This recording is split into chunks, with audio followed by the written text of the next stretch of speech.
자, 로마서 5장 1절부터 2절까지 우리가 함께 읽겠습니다. 그러므로 우리가 믿음으로 의롭다 하심을 받았으니 우리 주 예수 그리스도로 말미암아 하나님과 화평을 누리자. 또한 그로 말미암아 우리가 믿음으로 서 있는 이 은혜에 들어감을 얻었으며 하나님의 영광을 바라보고 즐거워하느니라. 오늘 말씀의 주제는 은혜입니다. 그런데 오늘 이 2절에서 우리가 믿음으로 서 있는 이 은혜에 들어감을 얻었으니, 이 번역은 조금 완벽한 것 같지가 않습니다. 킹제임스는 우리가 서 있는 이 은혜 안에 믿음으로 나아가며 이렇게 되어 있습니다. 우리가 믿음으로 은혜에 들어갈 수 있다, 이렇게 단정 지을 수 없는 겁니다. 이 믿음 자체도 하나님의 은혜로 주신 것이거든요.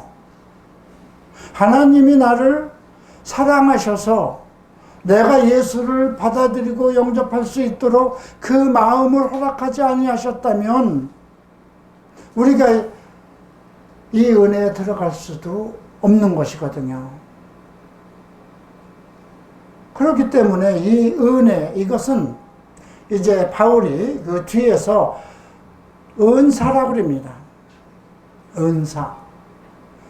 은사는 선물이에요. 하나님으로부터 온 선물.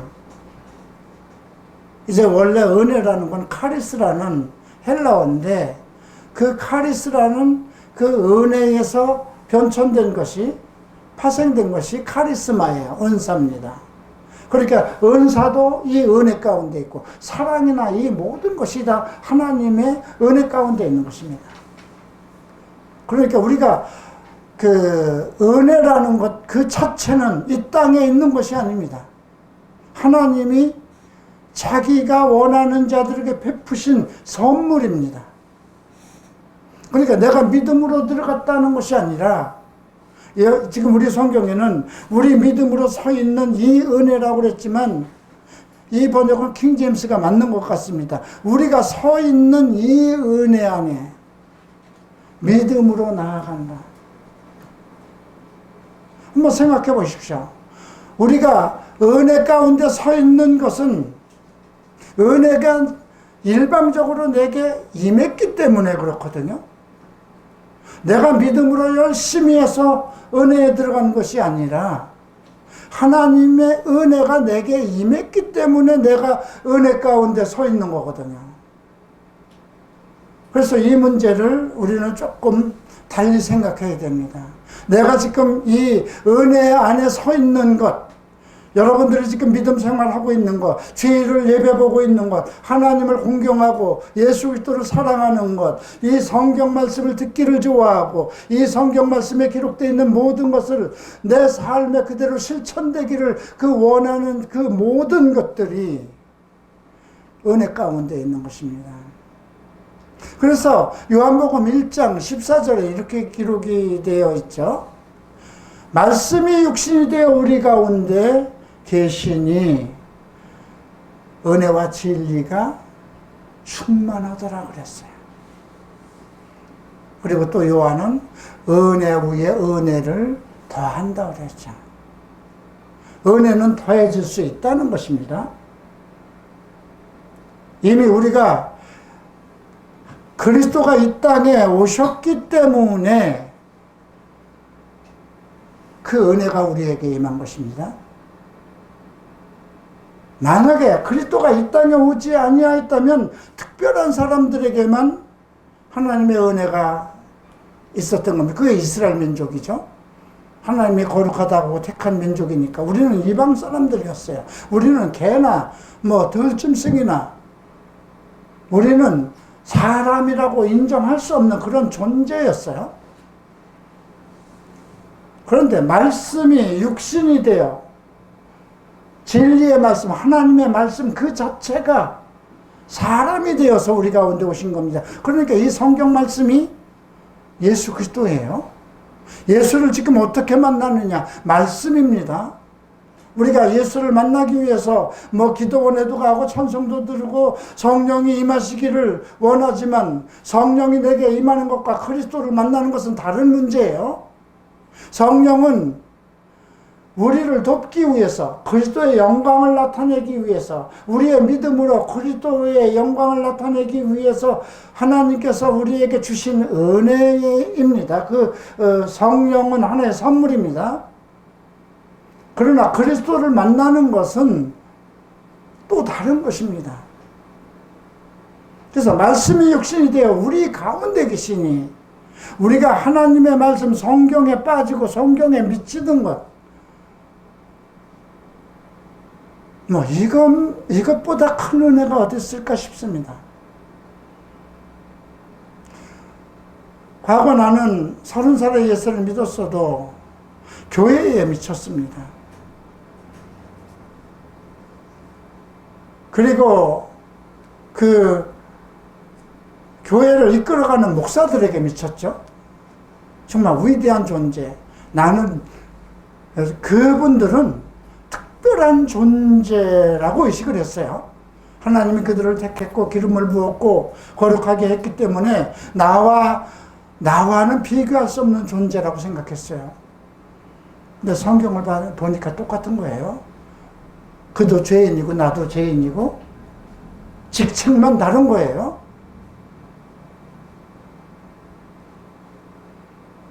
그런데 예수를 믿고 예수를 사랑하고 하나님을 사랑하면서도 교회를 사랑하고 목회자를 사랑하고, 근데 정작 우리가 만나야 되고 그분의 사랑을 직접 대해야 할 것은 결국 성경이잖아요. 그죠? 말씀의 육신이 되어 우리 가운데 계시니 은혜와 진리가 충만하다. 우리가 예수를 믿게 돼서, 그리스도를 믿게 돼서 제사함을 받은 것, 의롭다 하신 것, 거룩하다 하심을 받은 것, 그 자체도 의롭지만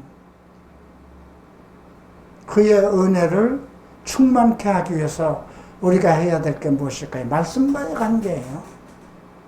우리가 부모와의 은혜를 더 풍요롭고 충만하기 위해서는 부모님과의 관계가 좋아야 되는 거잖아요. 그죠? 같은 원리입니다.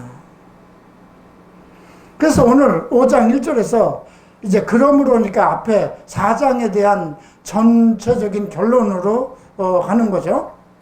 우리가 믿음으로 의롭다 하심을 받았은즉, 의롭다함을 받은 건 우리가 믿음으로 얻은 거예요. 예수 그리스도를 나의 주인으로 믿었기 때문에 너 의로워.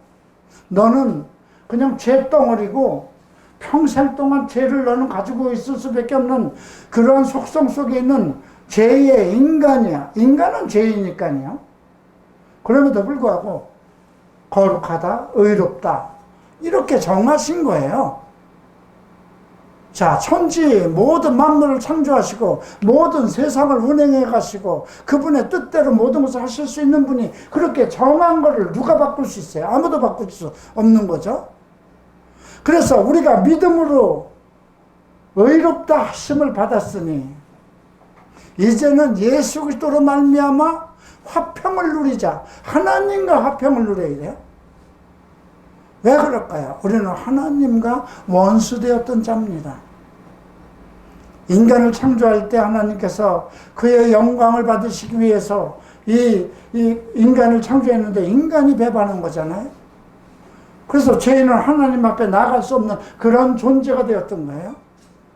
그럼에도 불구하고 예수로 말미암아 하나님과 화평을 누려야 되는데 예수가 없으면 우리가 하나님과 평안의 관계를 가질 수가 없는 거예요. 그런데 여기서는 지금 우리 주 예수 그리스도로 말미암아 하나님과 화평을 누리자는 말을 썼어요. 누린다는 건 무슨 뜻일까요? 생활화하자는 것입니다. 하나님과의 화평, 평안한 관계가 내 삶 속에서 그대로 드러나야 된다는 거예요. 여러분 어떻습니까?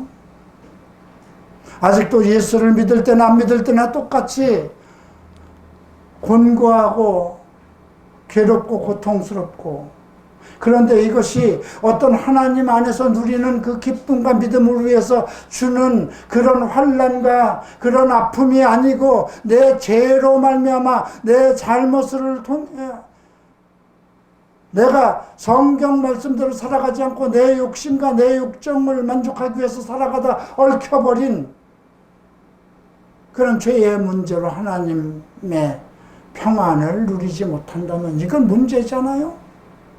이미 그리스도로 말미암아 우리에게 하나님과 평안할 수 있는 그 모든 것이 이루어졌어요. 평안은 무엇일까요? 이 평안은 내 정신적인 것뿐이 아닙니다. 내 마음의 문제뿐이 아닙니다. 내 영혼의 문제뿐이 아닙니다. 내 삶의 문제도 내가 정말 손톱에 가시 하나만 들어가도 아픈 거 아니에요? 내가 지금 삶에 먹을 것이 없고 절절 매는 그 고통, 그렇다면 평안하지 않은 거예요. 그죠? 하나님은 분명히 예수님이 그렇게 말씀하셨어요. 너희는 이방인처럼 무엇을 먹을까, 무엇을 입을까, 무엇을 마실까 구하지 말라. 그것은 세상 사람들이 구하는 것이다. 너희는 오직 그 나라와 의를 위해서 구하라. 그러면 이 모든 것 위에 다 더하시겠다. 이건 예수님의 약속이에요. 우리가 하나님의 나라, 주님, 주의 나라, 주의 평안, 주의 영적인 나라, 거룩한 나라가 내게 임하소서. 그리고 나를 더욱 의로운 삶을 살게 하소서. 그렇게 살아갈 때 그에게 모든 먹고 마시고 입고 하는 모든 삶의 문제를 다 허락하시겠다는 거예요. 이게 주님의 약속입니다. 그럼에도 불구하고 우리가 정말 먹고 살기 위해서 땀 빼고 노력하고, 원래 성경은 땀 흘리지 말라고 그랬어요. 그것은 일하지 말라는 것이 아닙니다. 땀 흘리지 말라는 것은 내 어떤 목적을 이루기 위해서 그것에 매달려서 살지 말라는 것이에요. 하나님 안에서 계획한 일들은 하나님의 일을 해주시니까요. 그리고 2절에서 그로 말미암아 우리가 믿음으로 서 있는 이 은혜에 들어감을 얻었으며, 아까 얘기한 것처럼 우리가 서 있는 이 은혜 안에 믿음으로 나아감을 얻었다는 거예요.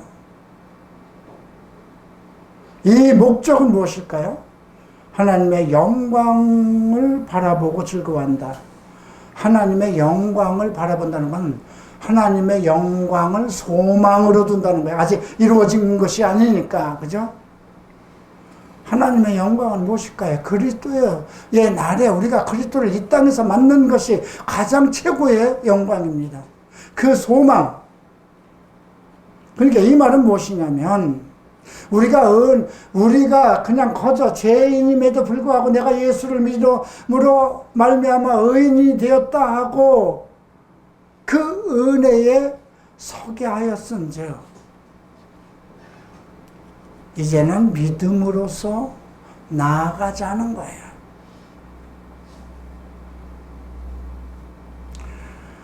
자, 그 믿음으로 나아가는 방법,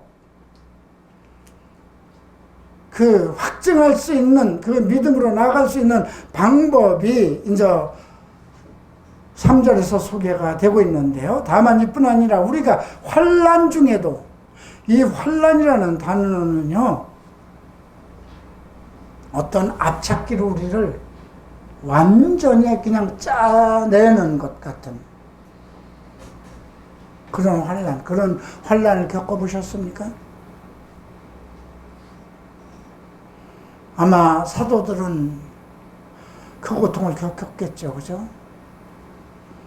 동족 유대인으로부터 오는 압박과 또 세상 정치적으로 오는 탄압으로 인한 그 압박이 마치 어떤 압축기에 넣어서 눌려지는 것 같은 그런 환난이죠. 그래서 우리가 환난 중에도 즐거워한다니 이건 뭐예요? 의인으로 살아가는 자에게 하나님의 영광을 소망하면서 살아가는 자는 환난이 있을 수 있다는 거예요. 이건 죄로 말미암아 내게 오는 죄의 결과로 오는 환난이 아니고 의의 환난이에요. 그런데 이 의의 환난이라는 것은 내가 당할 수 있는 만큼만 주세요. 그래서 우리가 고린도서에서 언급된 것이잖아요. 너희가 당할 수 없는 것은 허락지 아니한다는 것입니다. 너희가 당할 수 없는 것이 시험이 오면 피할 길을 주신다는 거죠. 그래서 환난 중에도 즐거워하나니 환난은 인내를 낳는다 그랬습니다. 인내. 이건 제가 잘 쓰는 휘포모네라는 단어인데요. 이건 그냥 참고 견디는 거야. 그 말이 아니고 확정적인 그 목적을 향해서 거기까지 가는 동안에 견디는 것. 견딜 수 있는 능력이 포함된 거예요. 내 의지도, 내 믿음도.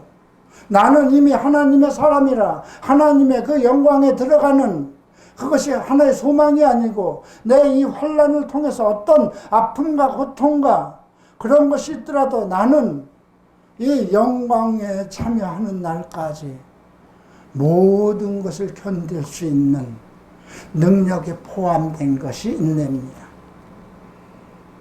근데 이것도 은혜예요.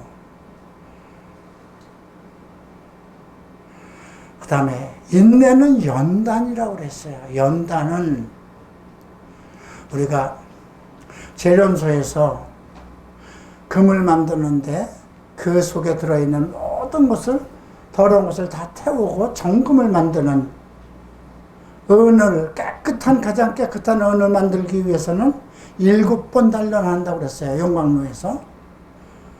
그 연단을 얘기합니다. 그러니까 연단은 나의 더러운 것, 나의 약한 것, 나의 아직 온전치 못했던 것을 완전히 태워버리고 나를 완전히 정금같이 온전하게 만드는 것. 그 연단, 그 과정. 근데 어떻게 생각하면 아니 환난과 연단 이게 다시 참기 힘든 거잖아요. 근데 그 가운데 인내가 있어요.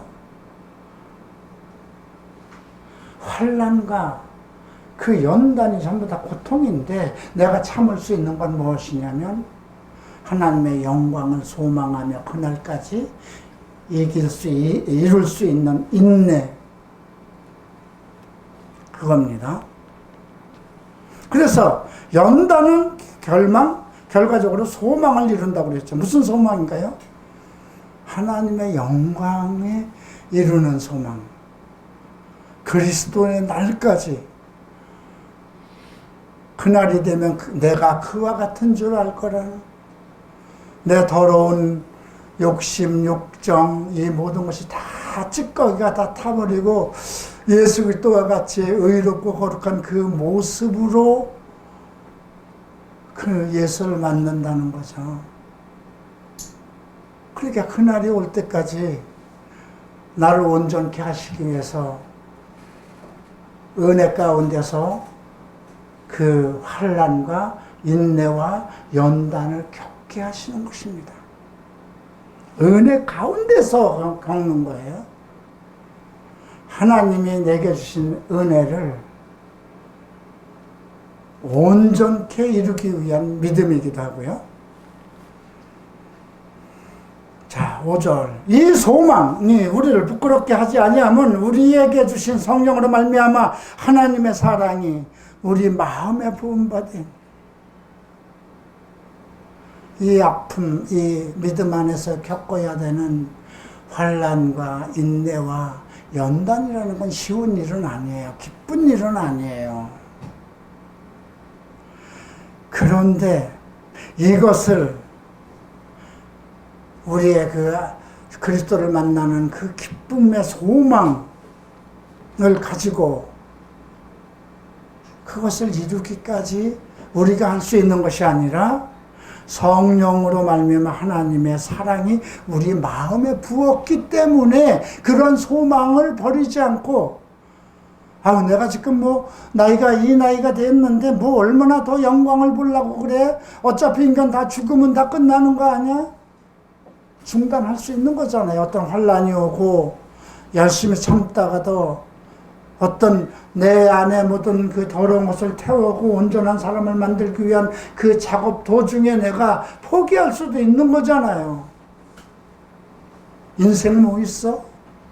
어차피 죽으면 끝나는 것인데, 이 땅에 사는 동안 평안히 정말 잘 먹고 잘 사는 거 누리면 그거가 복이지. 그렇게 포기할 수도 있는데, 우리 안에 성령을 부어주셔서, 근데 그 성령을 부어줘서 성령의 능력으로 그 소망을 상실치 않고 참고 견디어 나가는 것, 그것이 사랑입니다. 어려서는 부모님의 사랑이 우리를 붙잡고 나가요. 학교 가는 것도 참 싫을 때가 있어요. 학교 가면 왕따 당하는 그런 문제가 있고, 또 그랬을 때 좀 학교 가는 것도 싫을 수가 있는데, 어머니나 아버지는 야단을 치죠. 그냥 울면서 학교도 가고. 근데 그게 사랑이잖아요, 결국은. 하나님의 사랑이 우리 마음에 부음받기 때문에 그 성령의 능력 안에서 우리가 그걸 감당할 수 있다는 것입니다. 6절 봅니다. 우리가 아직 연약할 때에 기약대로 그리스도께서 경건하지 아니한 자를 위해서 죽었더라. 우리가 연약할 때 무엇에 연약했을까요? 죄에 연약했을 때, 내 욕심을 이루는 것에, 어떤 것을 참지 못하고 어떤 것을 이길 수 없고 견딜 수 없는 그렇게 연약할 때에 기약대로, 기약이라는 게 무슨 뜻일까요? 성경에 이 창세기부터 구약의 모든 계시를 통해서 약속한 그 기약대로 그리스도께서 경건하지 않은 자를 위해서, 우리는 불경건한 자예요. 우리는 예배에 속한 자가 아니고 하나님에게 속한 자도 아니었어요. 그런데 하나님의 거룩한 자가 성경의 계시를 따라 계약한 대로, 하나님이 약속한 대로 경건치 않은 자를 위해서 죽으셨다. 의인을 위하여 죽는 자가 쉽지 않고 선인을 위하여 용감히 죽는 자가 혹 있다. 의인을 위해서 죽는 자는 쉽지 않다고 그랬어요. 근데 선한 일을 한 사람, 선한 자를 위해서 용감히 죽는 자가 혹 있다고 그러죠. 우리가 역사 속에서도 있잖아요. 전쟁을 하다 어느 사람 대신에 내가 죽고, 그러죠. 목숨을 대신 바치고 그러죠. 근데 의인을 위하여 죽는 자는 쉽지 않다는 것입니다. 왜? 의인은 세상에서도 좀 보기 싫은 존재예요. 뭔가 혼자 살란 것 같고, 혼자 예수만 믿는 것 같고, 혼자 깨끗하고 거룩한 것 같으니까.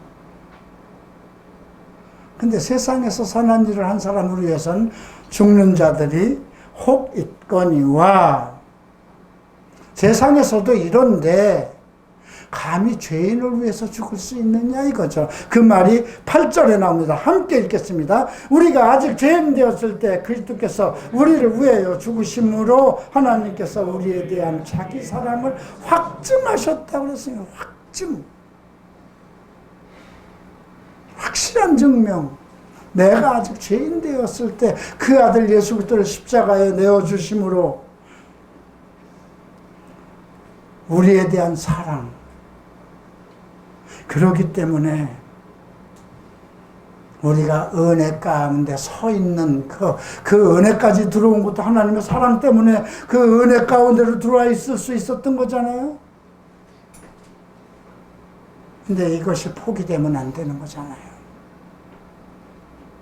그래서 믿음으로 환난과 인내와 연단을 통해서 하나님의 영광이 이르는 날까지 그 영광의 소망을 보고 나아가야지. 포기해서는 안 되지 않느냐. 그것이 하나님이 내게 주신 사랑인데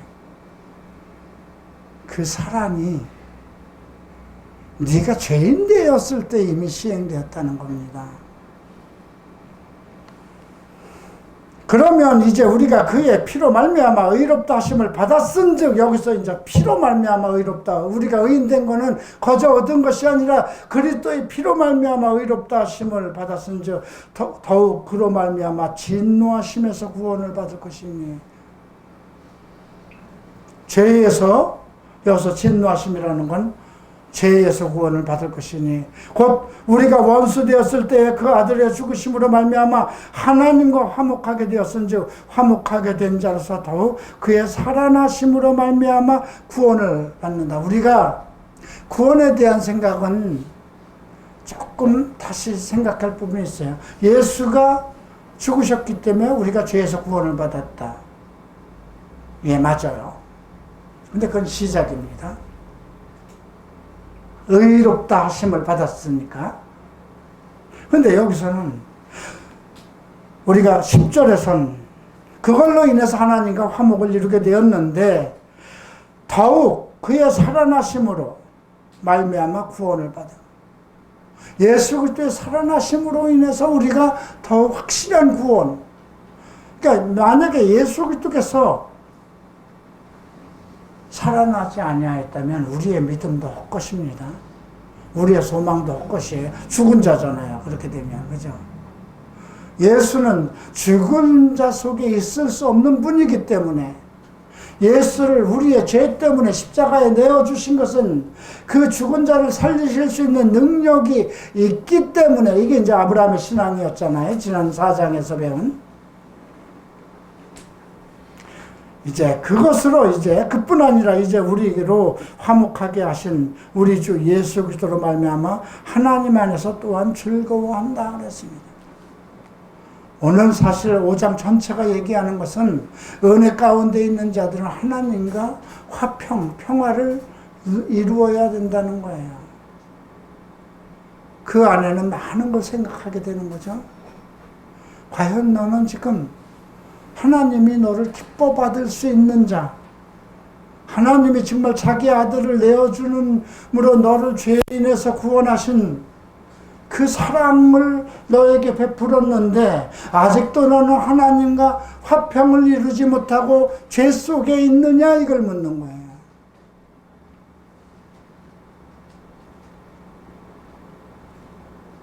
12절부터 봅니다. 그러므로 한 사람으로 말미암아 죄가 세상에 들어오고, 이건 아담을 얘기한 것이죠. 죄로 말미암아 사망에 들어왔나니, 한 사람이 죄가 세상에 들어오고 죄로 말미암아 사망에 들어왔나니, 이와 같이 모든 사람들이 죄를 지었으므로 사망이 모든 사람에게 이르렀느니라. 사망에 대해서 얘기하고 있습니다. 원래 인간은 영생하는 영이었습니다. 생명이었습니다, 인간은. 근데 죄를 지음으로 인해서 사망이 왔죠. 그것이 한 사람으로 말미암아 시작되었어요. 13절, 죄가 율법 있기 전에도 세상에 있었으니 율법이 없을 때에는 죄를 죄로 여기지 아니하였느니라. 이 말은 무엇일까요? 율법은 모세로부터 시작된 겁니다. 죄를 짓지 않기 위해서 만든 것이죠. 그리고 모든 죄를 드러나기 위해서 모든 인간이 지을 수 있는 모든 죄를 기록한 것이 율법이에요. 그럼 율법이 없을 때에는 죄가 없었다. 죄가 없었던 것이 아니라 죄는 있었지만 죄로 여기지 않았어요. 법이 없으니까. 그죠? 교통법규가 없으면 내가 뭐 어떻게든 하여튼 사람을 치우든 관계가 없는 거잖아요. 그러나 아담으로부터 모세까지 아담이 범죄와 같은 죄를 짓지 않은 자들에게까지도 사망의 왕노릇 하였으니 아담은 오실 자의 모형이다. 지금 아담에 대해서 얘기하고 있습니다. 모세까지, 아담으로부터 모세까지. 율법은 모세 때부터 시작됐어요. 그럼 아담부터 모세까지는 율법이 없었음에도 불구하고 아담과 같은 범죄를 짓지 아니한 자들에게도 사망이 왕노릇했다. 아담과 같은 죄가 뭘까요? 하나님의 말씀을 거역한 죄죠. 선과 악을 알게 하는 것은 먹지 말라 했는데 그걸 다 먹었어요. 그죠? 그러면 아담으로부터 모세까지 이르는 사람 중에 선과 악을 안 따먹은 사람도 있다는 거예요. 그런데도 사망이 모든 사람들 앞에 왕노릇했다는 거죠. 이게 하나님이 정하신 인간의 논리예요. 인간의 혈통입니다.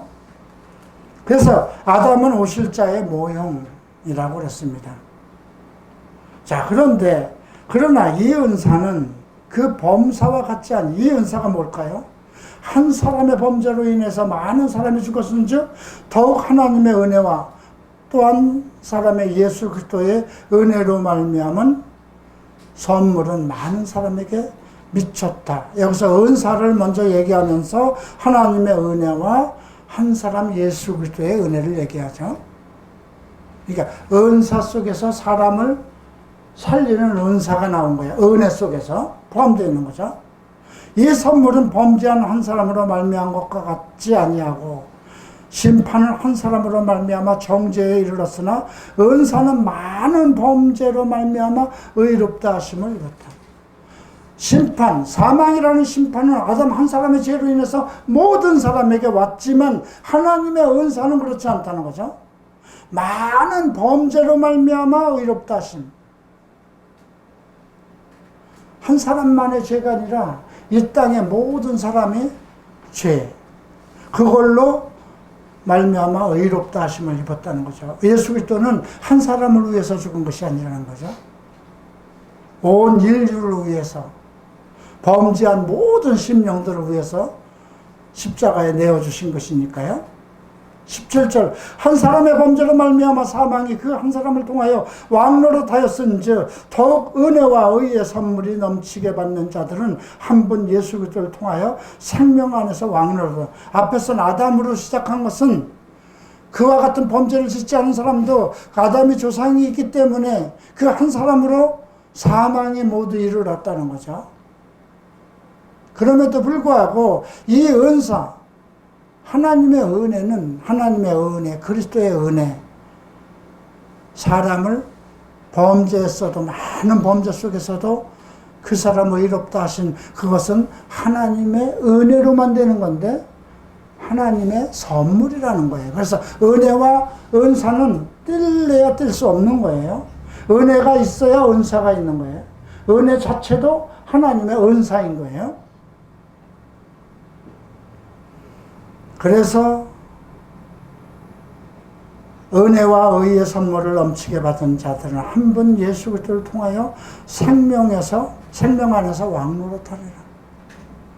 이것이 이제 아직 우리가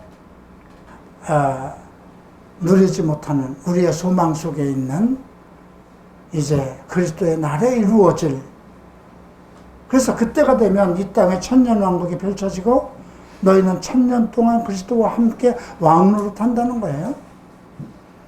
뭐 이명박과 왕노릇하는 사람도 많아요, 그죠? 예, 박근혜와 왕노릇하던 사람도 많고요. 지금 이 정권에서 문재인과 왕노릇하는 사람들 많아요, 그죠? 근데 그리스도와 함께 왕노릇한다. 그것이 어디에서 온 것이냐면 은혜의 의의 선물이라는 거죠. 그러니까 우리가 받은 의롭다 하는 것은 그리스도의 은혜고 선물이라는 거예요. 자, 18절 그런즉 한 범죄로 많은 사람이 정죄에 이른 것 같이 의로운 행위로 말미암아 많은 사람이 의롭다 하심을 받아 생명에 이르렀느니라. 한 사람이 순종치 아니함으로 많은 사람이 죄인 된 것 같이 한 사람이 순종하심으로 많은 사람의 의인이 되었다. 많은 사람이 의인이 됐지만 지금 나의 관계 속에서 내가 의인된 것은 하나님의 은혜, 예수 그리스도의 은혜, 이것은 하나님의 은사인 선물로 이루어진 것이라는 거죠. 그걸로 인해서 나와 그 많은 죄인들에게 의인이 되는, 그래서 생명을 주고 영원히 왕노릇하게 하셨다는 거죠. 자, 율법이 들어온 것은 범죄를 더하게 하려 함이라. 그러나 죄가 더한 곳엔 은혜가 더욱 넘쳤나니. 조금 역설적인 것 같죠? 율법을 더한 것은 범죄를 더하기 위해서, 모든 죄를 밝히기 위함에서, 그죠? 율법이 없으면 죄도 드러나지 않아요. 그런데 죄가 더한 곳에 은혜가 더욱 넘쳐.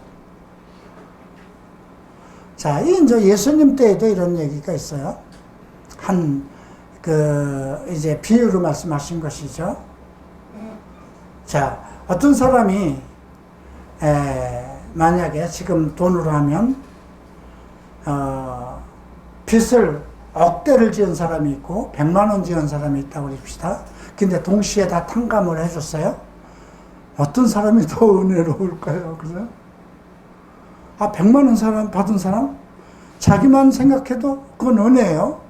근데 비교를 해보면 1억을 지은 사람도 자기가 똑같이 그냥 탕감을 해줬어요. 그러면 이쪽에서 볼 땐 불만을 가질 수는 있어요. 예. 그러니까 죄가 더한 곳에 은혜가 넘쳤다는 거예요. 어떤 사람이 100만원 빚진 사람과 1억을 빚진 사람이 동시에 탕감을 받았다면 어떤 사람이 더 은혜가 더했겠느냐. 이걸 얘기하는 것입니다. 이는 죄가 사망 안에서 왕노릇한 것 같이 은혜도 또한 의로 말미암아 왕노릇하여 우리 주 예수 그리스도로 말미암아 영생에 이르게, 결국은 영생까지 나왔어요. 그리스도의 날에 우리가 받는 영생을 얘기한 것인데, 그것이 의롭다 함으로 하나님의 은혜, 예수 그리스도의 은혜 가운데 그리스도의 생명을 바쳐서 나를 의롭게 하신 그 의롭다 하신 그것으로 영생에 이르는 그 복을 받았다는 것을 지금 전제로 하고 있는 거예요. 그렇기 때문에 1절에서 우리가 믿음으로 의롭다 하심을 받았은즉 주 예수 그리스도로 말미암아 하나님과 화평을 누리자. 이거는 하나님의 평안함 속에서 살아야 된다는 거예요. 의인은 환난과 인내와 연단이 있다 하더라도 그날의 소망, 영생에 이르는 그리스도의 영광, 하나님의 영광, 그날에 이르기까지 우리가 의롭다함을 상실해서는 안 된다는 거예요. 우리의 의는 그리스도로 말미암은 것인데, 이 의를 다시 죄를 지음으로써 내가 상실한다면 하나님과 평안을 이루지 못한다는 거예요. 예수를 믿으면서도 계속 괴롭고 하는 것마다 안 되고 얽히고, 왜 그럴까요? 하나님과 화평을 이루자 했으니 우리가 단번해 주신 의롭다 하신 그 믿음, 내가 믿음으로 의롭다 하신 그 믿음 안에서 잠시 받는 환난과 그런 고통을 참을 수 있다면, 그래서 더욱 은혜 안에 서 있자는 겁니다. 그래서 은혜 안에 서 있는 우리가 서 있는 은혜 안에 믿음으로 더욱 정진해서 나아가자. 결국 여기서 요구하는 것은 의로움을 상실하지 말자. 그것을 무엇으로 하느냐? 오직 믿음이라는 겁니다. 그러므로 인해 우리가 우리의 힘으로 이루지 않은 하나님과 그리스도의 은혜, 여기서 물러남을 가져서는 안 되는 거죠. 그래서 이제 히브리서 기자는 그 10장에서 우리가 물러서면 그가 미워하지 않는다고 그랬습니다. 더욱 나아가야 된다는 것입니다. 어떤 환난 속에서도 인내하고 연단을 통해서 완전한 소망을 이루자는 것이 오늘 바울의 가르침입니다. 일어서겠습니다. 기도하시겠습니다.